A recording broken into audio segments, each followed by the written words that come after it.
আমি এখন বিচের পাড়ে যাচ্ছি। অনেক রৌদ্র, আমি তাকাতে পারতেছি না, আপনারা কিছু মনে করবেন না। আর নিচে একদম বালুকণা, অনেক অনেক উত্তপ্ত, কারণ দেখতে পাচ্ছেন it is clear bright sunny day. এই যে বিচ আছে, এই দেখাই যাচ্ছে, আপনারা দেখে নেন। আমি কাছে চলে আসছি, ইনশাল্লাহ কাছে গিয়ে আরও ভালোভাবে দেখাবো।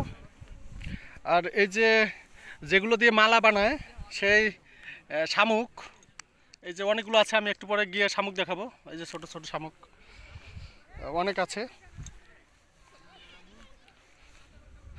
খুব অভাব নাই ছোট শামুকের। আপনারা যদি দেখেন এই যে বিচের, এই যে এখানে শামুক আছে, আর ছোট ছোট শামুক। কেউ কেউ ফটো সেশন নিচ্ছে, এই যে ফটো সেশন নিচ্ছে অনেকে। তো আমি এখন নদীর সেই মহাসমুদ্রটা দেখাই।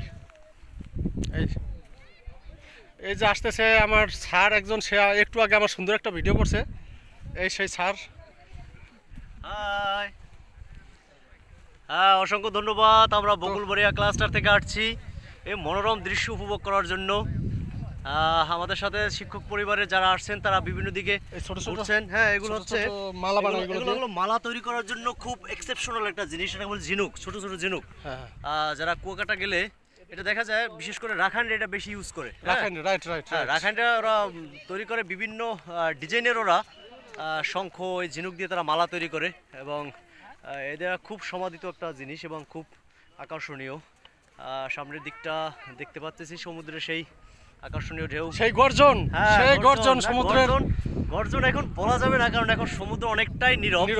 হ্যাঁ, গর্জন আমরা সম্ভবত শুনতে পাবো না, তবে আমরা যাচ্ছি লাল কাঁকড়ার উদ্দেশ্যে। দেখি সামনে গিয়ে লাল কাঁকড়ার কোনো সন্ধান মেলে কিনা। যদি লাল কাঁকড়ার সন্ধান পাই, একটা ভিডিও হবে, একটা ভিডিও হবে অবশ্যই। এই যে শামুক, এইগুলো এই যে শামুক, শামুক বলে না, ঝিনুক বলবে, ঝিনুক ঝিনুক ঝিনুক। ছোট ছোট শামুকও দেখা যাচ্ছে, ছোট ছোট শামুক।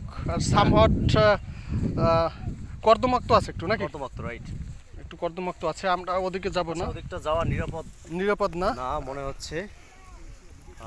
আমাদের আরেক সহকর্মী ওই যে একা একা হাঁটছে, আমাদের ছোট ভাই, ওই যে যাকে সাথে কোনো লেডিস নাই, একদম single, pure single. Russell sir আমাদের নতুন স্মার্ট টিচার, ইন্টেলিজেন্ট গাই, ভালো আছে। হ্যাঁ, এখানে মনে রেজুলেশন ভালো হবে। তো বলেন ভিউ সম্পর্কে কেমন কি লাগে স্যার? এখানে এসে খুব ভালো লাগলো। এটার নাম হলো চর হেয়ার, এই প্রথম আসলাম। এটার আগের নাম কি বলতে পারেন স্যার? হ্যাঁ, না, আগের নাম বলতে পারবো না। স্যার বলেন এই চরটার আগের নাম। আসলে আমার এই চরের আগের একটা পরিচিত নাম আছে, এটা হচ্ছে চর কলাগাছিয়া, হয়তো অনেকে জানে না। ও হ্যাঁ, চর কলাগাছিয়া এটার নাম। ওখানে মাছ ধরতেছে। আসলে এই মাছগুলোই আমরা মনে হয় সারা বাংলাদেশে এটা হয় না, সাপ্লাই হয়।